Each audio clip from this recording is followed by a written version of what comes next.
Dr. Jung, we have been discussing in some detail some of the factors in the development of the personality of the individual, and you have very kindly elaborated for us on some of your fundamental concepts. I wonder if you would mind telling us a little bit about how you construe this term, persona. Well, this is a practical concept we need in elucidating people's relation. I noticed with my patients, particularly with people that are in public life, that they have a certain way of presenting themselves. For instance, take the doctor. He has a certain way. For instance, he has good bedside manners, and he behaves as one expects a doctor behaves. He may even identify himself with it and believe that he is what he appears to be. Yeah. He must appear in a certain form, unless people don't believe that he is a doctor. And so when he is a professor, he's also supposed to behave in a certain way so that it is plausible that he is a professor, you know. So the persona is partially the result of the demands society has. And on the other side, it is a compromise with what one likes to be, or with what, or as one likes to appear. Say. Yeah. Take, for instance, a parson. He also has his particular manner, and as corresponding to the general expectation, and he behaves also in another way, combined with his persona that is forced upon him by society in such a way that also his fiction of himself, his idea about himself, is more or less portrayed or represented. So the persona is a certain complicated system of behavior which is partially dictated by society and partially dictated by the expectations or the wishes one nurses oneself. Yes.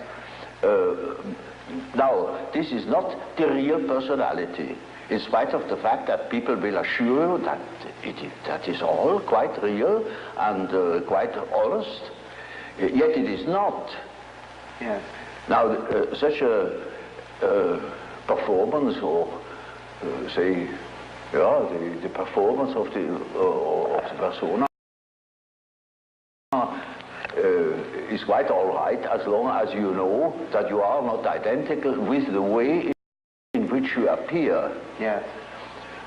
But if you are unconscious of this fact, then you get into sometimes very disagreeable conflicts. Namely, people can't help noticing that at home, for instance, you are quite different from what you appear to be in public. Yeah. And people who don't know it, that they are like that, but they are like that. They are it, and then you don't know, now, which is the real man? Yes, yes. Is he the man as he is at home, or in intimate relations, or is he the man that appears in public? It is a question of Jekyll and Hyde. Yes. Often. Yes. It is such occasionally there is such a difference that you would almost be able to speak of the double personality. Yes. And the more that is pronounced, the more people are neurotic. Yes. They get neurotic because they have two different ways. They contradict themselves all the time, and in as much as they are unconscious of themselves, they don't know it. They think they're all one. Everybody sees that they are two.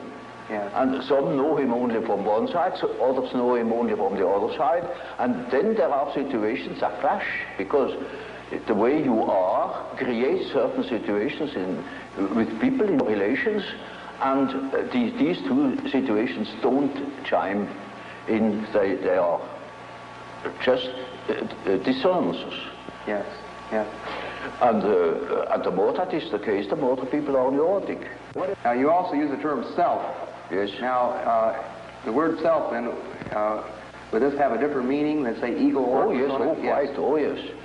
You see, when I say self, then you must not think of I, myself, because that is only your empirical self, and that is covered by the term ego. Ego, yes. But when it is matter of the self, then it is matter of a personality that is more complete than the ego, because the ego is only consists of what you are conscious of. Yes, yes. Your awareness. Yeah, what you know to be yourself. Yes. The whole personality of man is indescribable. Yes. His consciousness can be described. His unconscious cannot be described, because the unconscious, as I must repeat myself, is always unconscious. Yes. And it is really unconscious. It really does not know it. Does not know about it. And so we don't know our unconscious personality. We have hints, we have certain ideas, but we don't know it really. Nobody can say where man ends. That is the beauty of it, you know. Yeah. It's very interesting. Yeah. The unconscious of man can reach God knows where. There we are going to make discoveries. Yes, yes.